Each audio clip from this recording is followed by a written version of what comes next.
Hello, everybody, and welcome to another episode of Geeks and Around, giving you the roundtable discussions on the entertainment you care about. I am your host, Deanna Jackson, and let me go ahead and first off introduce my newly recruited official now, it's official, my co-host, Matt Moore. What's going on, man? Hey, what's up, guys? I'm not much. Another beautiful Monday the 13th. I understand it's pretty hot over there in SoCal for the most part during this day. That could not... Yesterday, the weatherman said that it was a max of 91 degrees, and he said it was a max of 90 degrees, and he said that when it was 91 degrees. That's always nice. Seems legit. and you'll notice I've put Geeks of the Round in the little thingy there. Oh yeah, look at that. Yeah, it's definitely official now. If the lower third says it, must be true. It must be. Also joining us for the first time, Allison, what's up? Welcome to the... Hey! It's a little hotter in Texas than it is in California, I have to say. Yeah, plus I have to deal with the humidity. I can't do that. That's not going to work for me. Also, it's like, welcome back, John, to the round. It's like, he's been with us before. You know how we roll. Now, see, we also have another guest that's trying to get in. Hopefully, it's like, I don't know if issues are sorted out. Yeah. I don't think Matt Crane's going to be able to do it. It's like technical issues. You know how these things go. Sometimes we'll look forward to seeing Matt Crane around on another episode. Hopefully, he'll put some comments and we can respond to the comments. Yeah, exactly. Yeah. You can comment. It's like we do watch those live both on the Google Plus page and on YouTube, definitely. So, for the love of God, yeah, definitely go ahead and leave comments there because I really want to views on this pretty damn good episode of Breaking Bad. I'm just going to kick it off to you guys. I mean, overall, what'd you think? Oh my God. That episode hit me harder than I think even Crawl Space did, and Crawl Space to me was just a definitively great Breaking Bad moment. Yeah, I consider this probably the best episode of the season. I really thoroughly enjoyed it. It was really good, and there was not a slow second in the episode. It was great. Yeah, they got this ball off running, and then they didn't let up until it was done. It's like the one thing that got me at first that I quickly forgot about until the very end, and we'll talk about that bit later, but was the teaser. Before they showed the credits, it's like I had no idea what was going on. It seemed like, because normally it's like they have some really good, really strong teasers, and this one was like I didn't understand what was going on, didn't understand the point. I'm like, okay, whatever, wait for the show to start. And the events of the teaser came back to bite us in a pretty big way at the end. But meanwhile, at first, it's like we kind of all saw some pretty interesting developments. One of the things that I really liked, I mean, man, Jesse is on his game this season. Oh yeah. Oh yeah. It's like every good idea that they've had is like from sorting out the magnet thing with Gus's laptop to figuring out how to pull this train heist off. Jesse's been on it.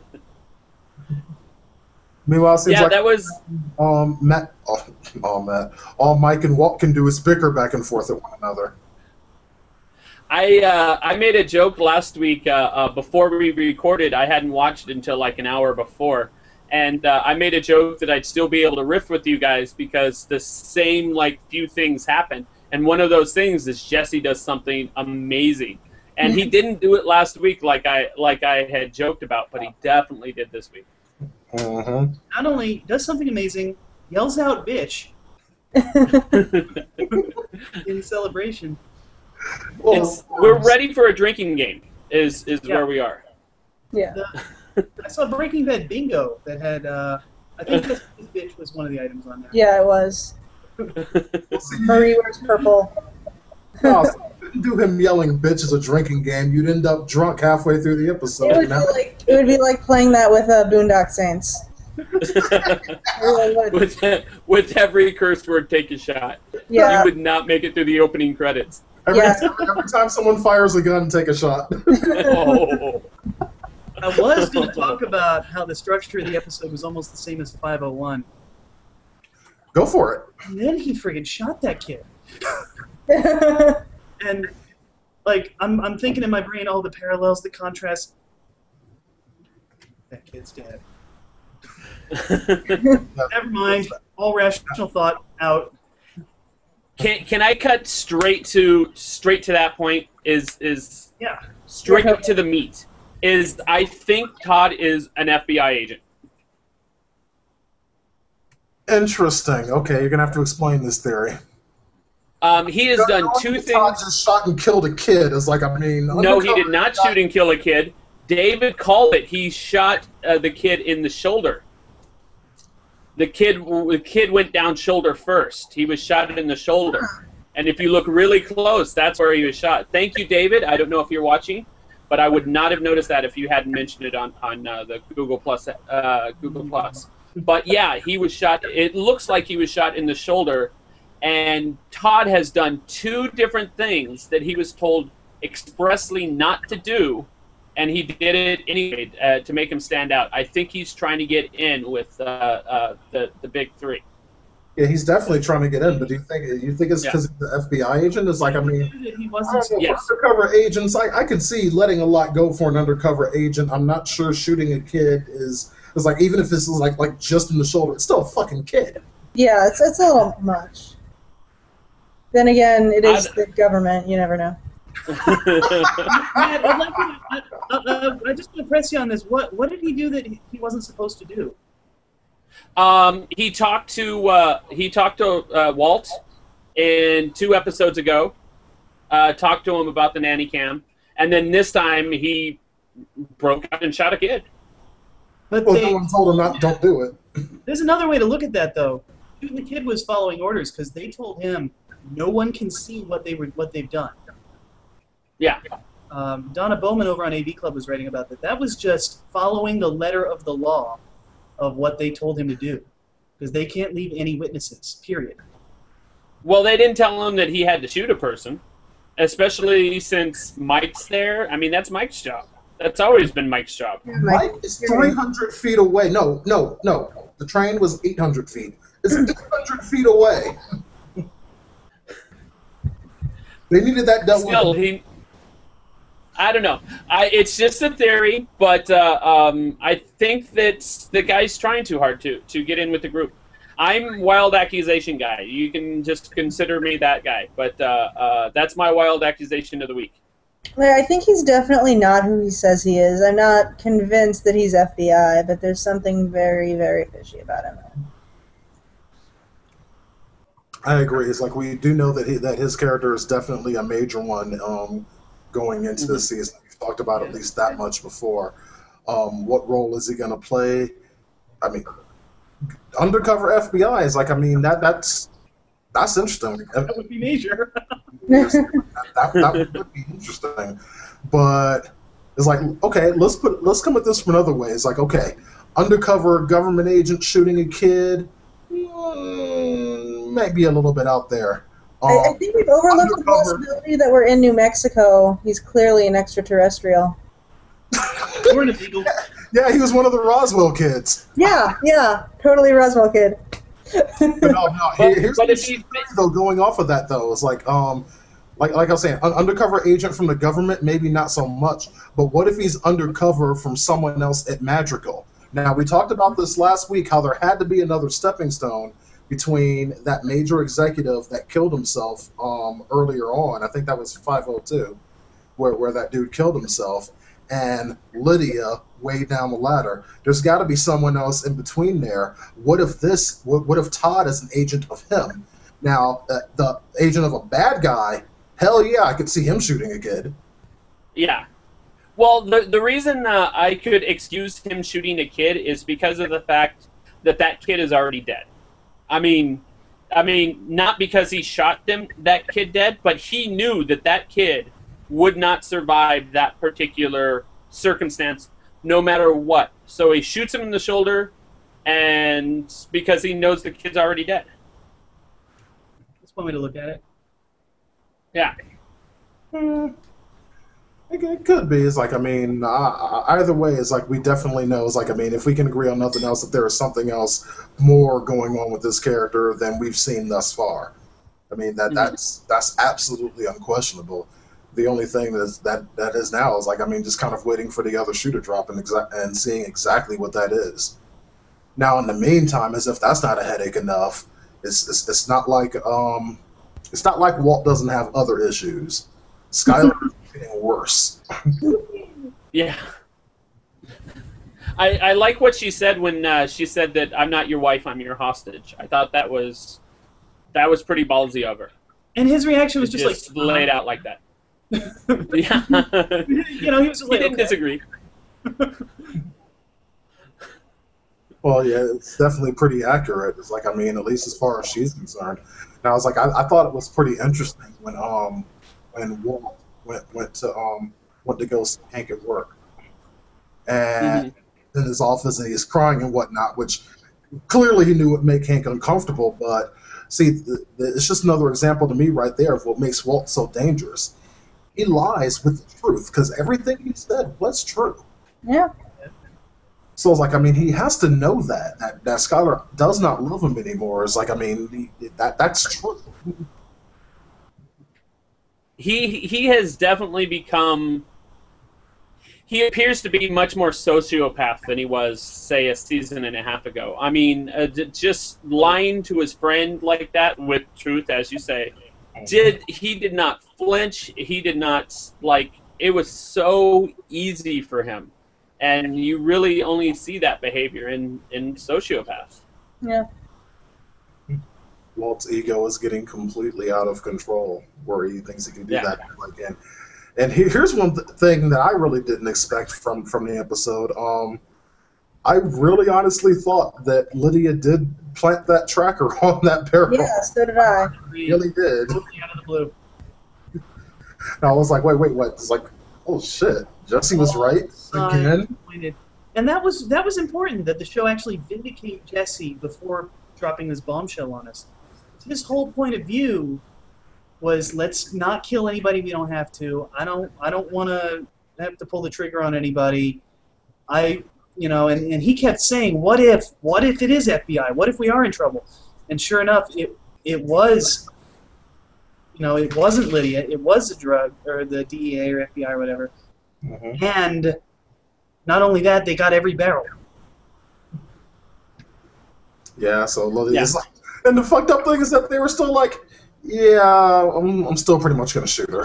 That's I was like, that's kind of fucked up. The whole reason you're gonna shoot her is because you thought she fucked you. She didn't fuck you, and you still want her dead. That's a little cold-blooded. I actually think they were just saying that to mess with her head. I don't think they were actually gonna shoot her. No, I'm pretty sure they were gonna shoot her. Mike definitely wanted to shoot her after she put the hit out. Yeah. Yeah, I'm siding with the one. This one is like, Mike isn't really in the habit of saying he's going to do shit he ain't going to do. That ain't Mike. It's like, I mean, he's very clear about some shit there. It's like, I will take out my pistol and I will shoot you in the head. Yes. Is that clear? Gun, it's a pistol. Narrative precision. Yeah. It's not a gun. It's a pistol. I expect precision. That was actually kind of cool. I didn't catch that the first time I watched it.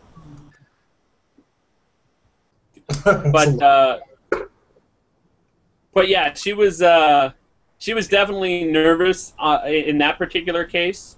But I think Mike was saying what I was saying last week, and you all dismissed, is that she will act a certain way. She'll act more nervous or crying or whatever. That she uses emotions to manipulate, basically.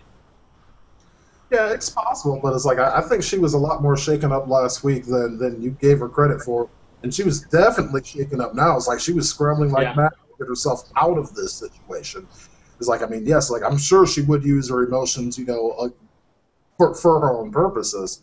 That I have no doubt of, but I don't think we've honestly seen that happen yet.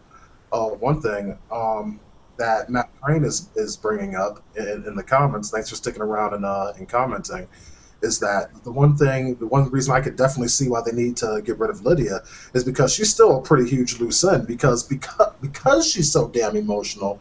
You don't know what the hell she's gonna do.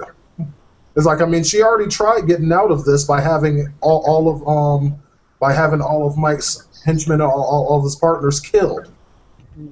That was her first instinct to try to get out of this, and she even said, it was like, hey, did you really do this? Yes. Why? Because I was scared. So you scare her, and she flips the fuck out, and you don't know what's going to happen past that point. Yeah, I don't Now- think it's fair to say that what she was doing in that room was manipulation, though, because she really had no control of the situation. She was telling the truth, and she was legitimately freaked out because they weren't believing her, but she was handcuffed, and she had no control over what was going on.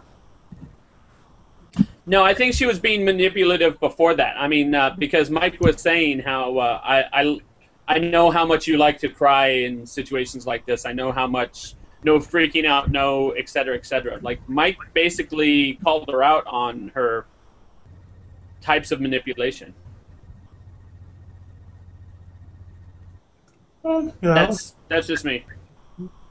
Did anyone else, another subject, did anyone else do the math on how much methylamine they took? Like, how many batches? No, I didn't do that. I don't know who that is. 33, that's it. Because one of those barrels is 30 gallons. So Wow. they took 33 batches worth of methylamine. Got to start somewhere. Yeah. I'm sure that'll be enough to get them off the ground long enough and bring some money rolling in, where they can figure out a more permanent solution than robbing a train every few months. Because I'm thinking eventually that plan is going to stop working. That doesn't seem very sustainable in the long term. Yeah. Oh shit! It's Wednesday. Time to rob another train. Jesse, get the hose.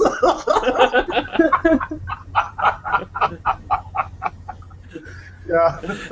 All of a sudden, the train conductors are carrying an extra truck on a trailer, just to push off any trucks that get in the way. Yeah, really.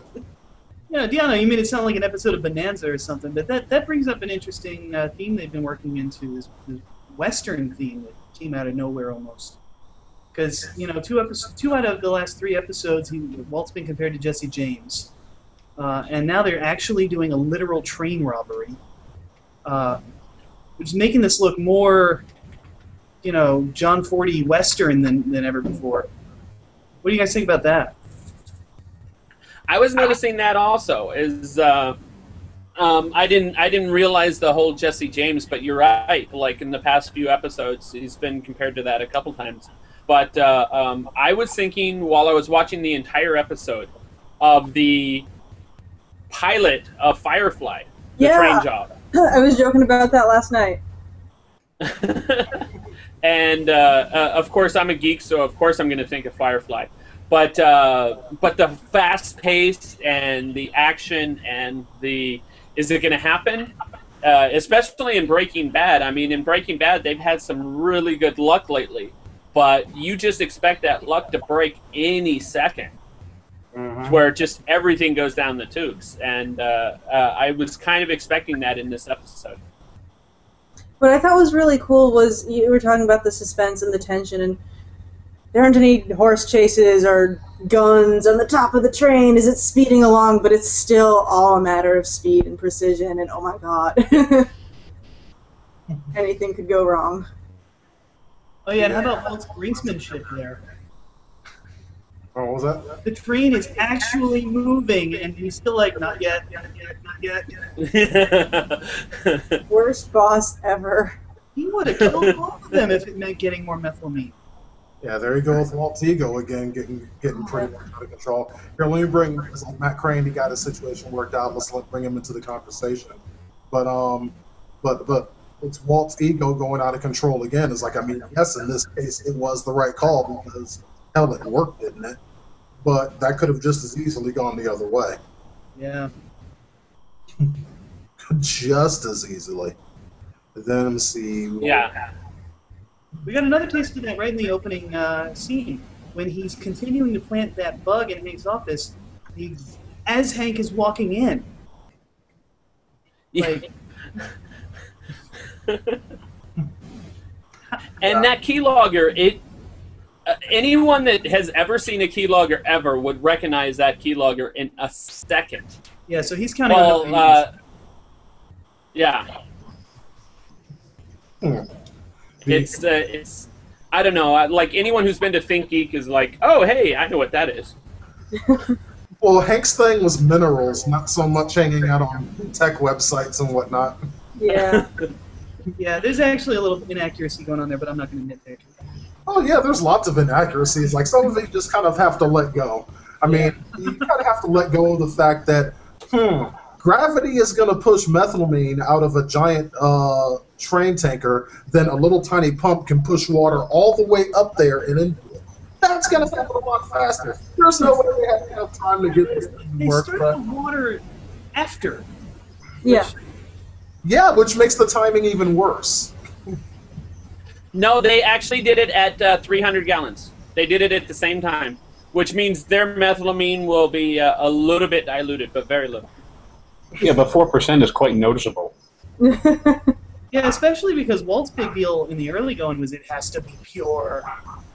No, it's like I was listening to the Insider podcast. It's like the notion is that because I forget one of those things is heavier, and bottom line, the methylamine he was sucking out of the bottom didn't have enough time for the water to dry.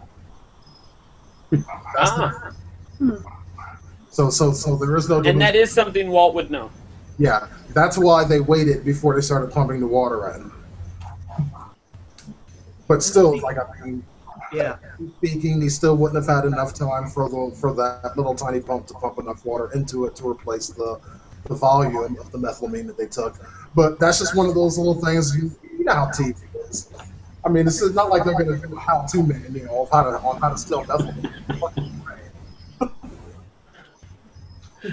Does methylamine even exist in real life? Is it a real thing? Methylamine is Okay. actually a gas. Really? Yeah, it's a DEA-controlled substance. Wow. Oh, It is actually a real chemical that is used as a precursor for crystal meth. no? Okay. Matt, we're going to have to talk after the podcast. Sure thing. I really want to get on this episode because of some of the inconsistencies I saw. He pumped in water into the tank. Anytime there's chemical analysis going on, they're going to test the methylamine before it leaves the train depot and when it gets there, just to make sure it's the same concentration, nothing happened to it. So they would have red flagged that the second they pulled into the station because they would have tested the methylamine. Okay, so this train heist wouldn't have worked in real life. So all of you people out there are hoping to be watching Breaking Bad, learning how you too can be a millionaire in the meth business, it ain't gonna work. Yeah, it just That's seems true. way too hard. There was an interview with the fact checkers in Wired where they mentioned that they had to let something pretty big slide, but they couldn't say what because this interview was released before season 5 had even started. I bet Matt just figured out what it was. Yeah. Yeah, that seems like a good fact to let slide. Now, since I'm in the East Coast, I know there's not really many dead zones. Like, since I know, Deanno, you're out there in the West, is there dead zones out there for you guys, or is that 3 mile stretch actually real? Not the one they were particularly filming on, but dead zones like that actually do exist. They definitely exist out in Texas when you get pretty far west. They're getting fewer and farther between, but yeah, they're out there. Yeah. I'm just surprised, like, a big train like that wouldn't have, like, I don't know, a GPS tracker and a satellite phone where they could, be in contact constantly, especially with the cargo they're carrying. Good point. I'm not trying to dissect it too much, but No. It's like that's what we do here. It's like, I mean, we dig deep into these things. It's like, I mean, this is the kind of conversations I honestly like having. Exactly. I should have gotten. I have a friend, Ray, who actually is an engineer. If I would have thought about it, I would have asked him to come on in and talk about that. But imagine this, Deanno. Imagine a black guy as a train engineer. He's like the only one.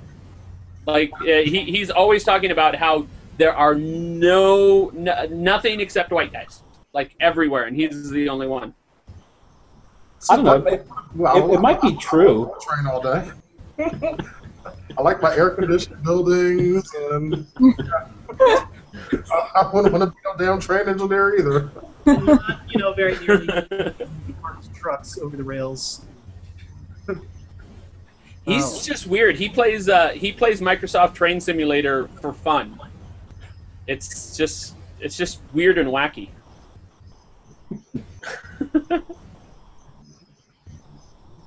Deanna, did you Lovely. I can see that still happening. That's fantastic. yeah. Our little dilemma from last week is happening yet again, people.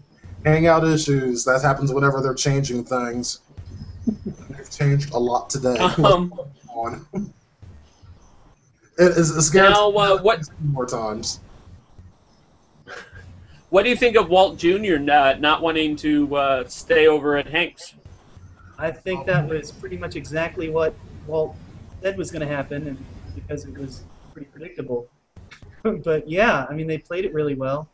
It was a good episode for him. More interesting, though, did anybody notice that he's back to using his Flynn name and not being...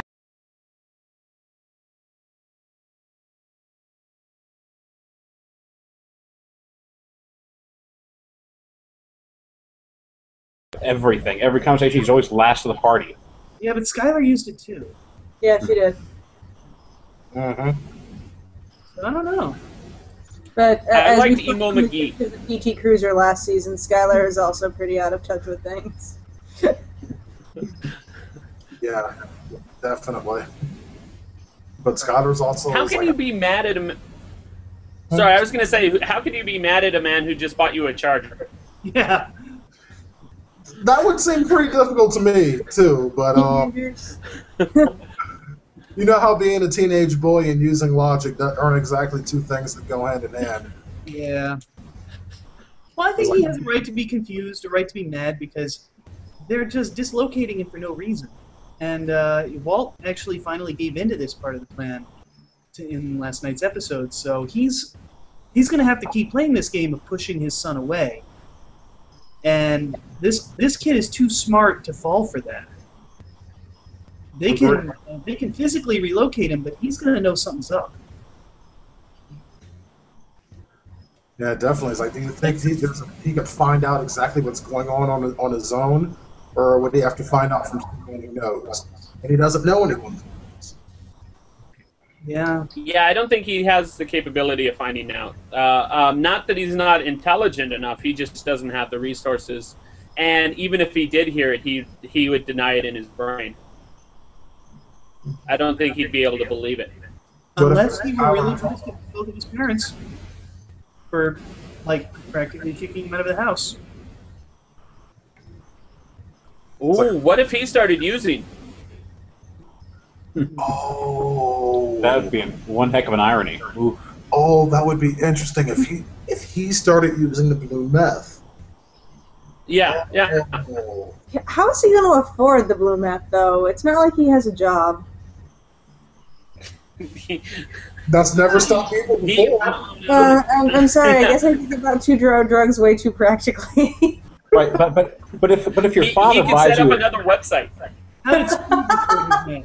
but if your father buys you like a Charger or a Challenger, whichever one that was, I'm not specific on my cars. If he can buy you that, you can just say, "Hey, Dad, give me $100," and that goes right to drugs. Fair enough. I'm not an expert in purchasing drugs, so. All I know is that you can just go up and buy it like 7-Eleven. Did anybody else realize how silly Skylar's whole keep the kids out of the house plan is? Because they still know it's their kids. Even if they're not living under the same roof, anybody who wants to get at Walt through Walt Jr. will know how to find Walt Jr. Yeah. By breaking into the DEA special assistant agent's house, I think Walt Jr.'s pretty safe there. That's a valid point. But it's like, even then, it's like, I mean, just look at it from Skylar's side. What other card does she have that she can play? Right, but this card's making her look crazy. Yeah, they are. And But she could quite easily go to Hank and go, "Hank, for immunity, let's talk." Yeah. I don't think she knows that, though.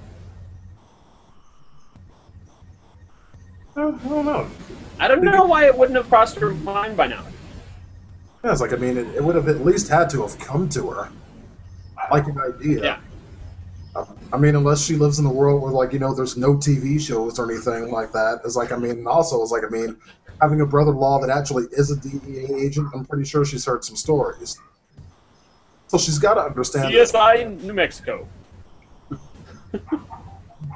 Well, the question is Hank going to come down on Skylar's side, or will he try to cover up for Walt? Because Hank hasn't played the straight ace every time.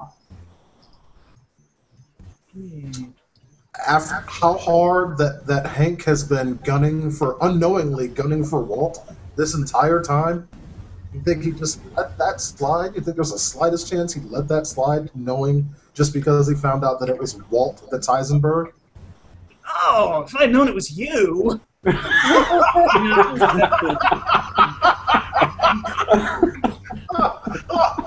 Oh, yeah, no problem, then, man. Yeah, my brother. Yeah, that's what's up.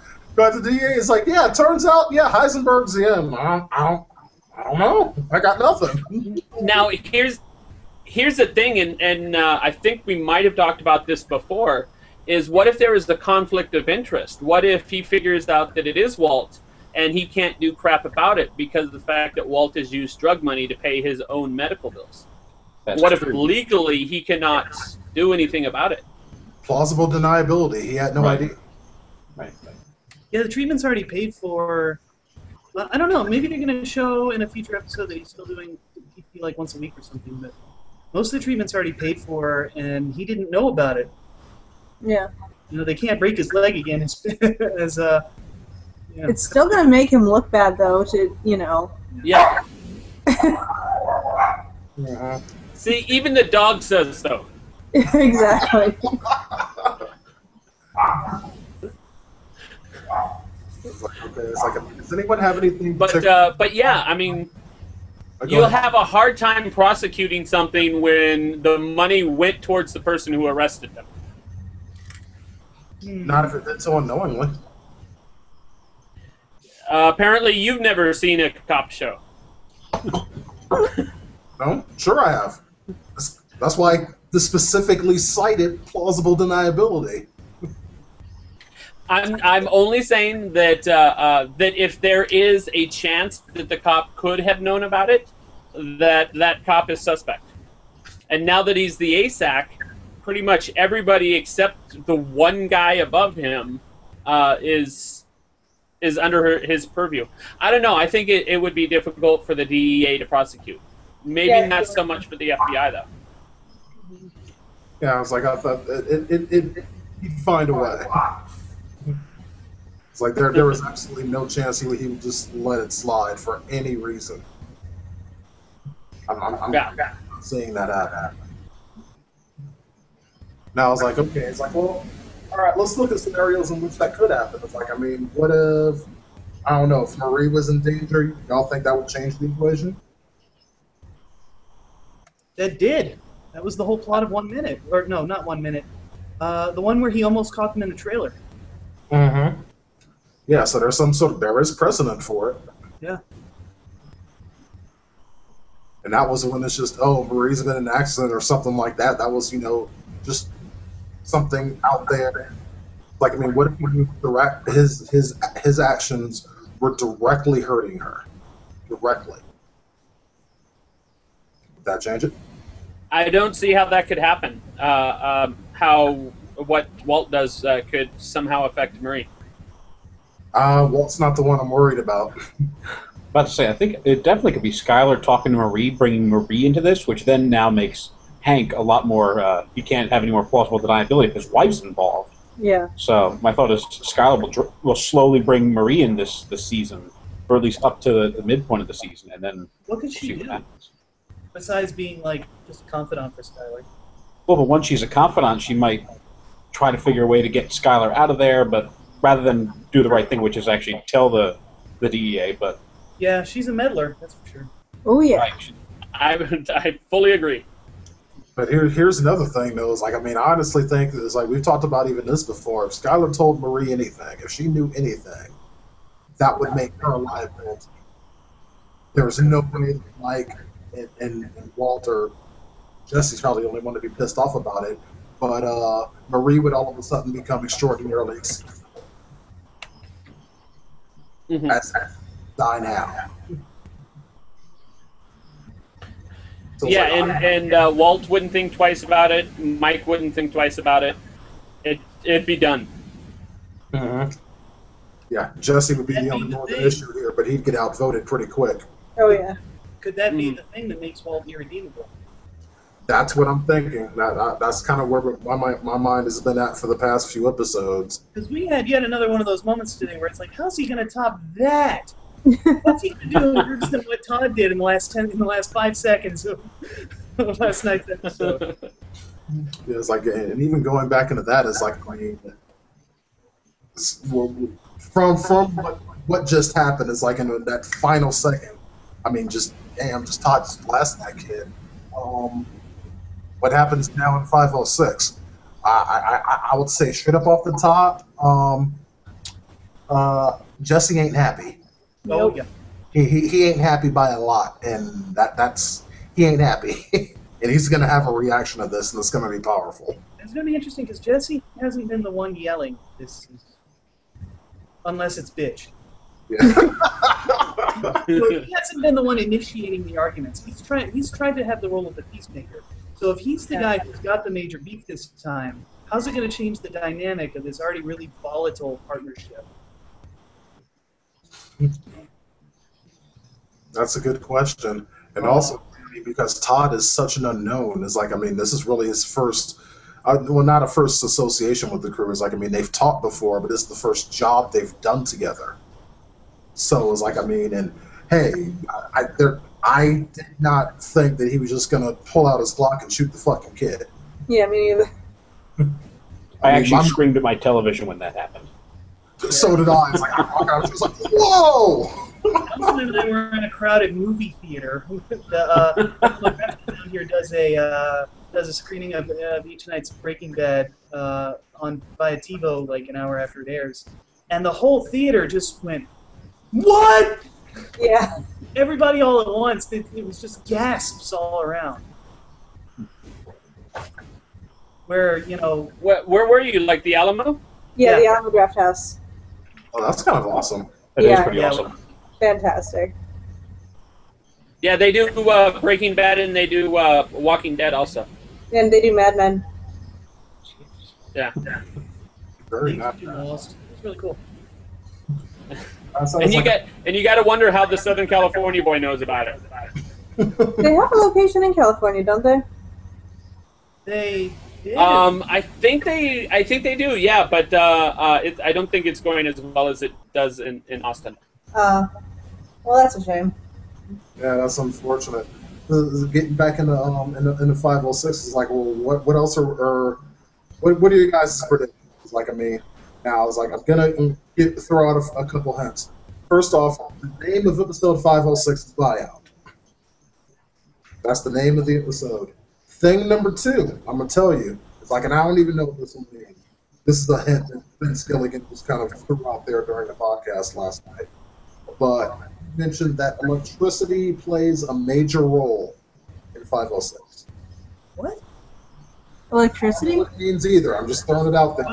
He hid the rice in behind an electrical outlet. Yeah, it's like, I absolutely know. I've been kind of racking my brain on it. He also mentioned that also next week, I guess this coming weekend in 506, comes probably one of the funniest things that have happened in Breaking Bad, apparently. So does that mean Saul's gonna come back? Because 2 weeks without Saul is too much. yeah, I know. it really is.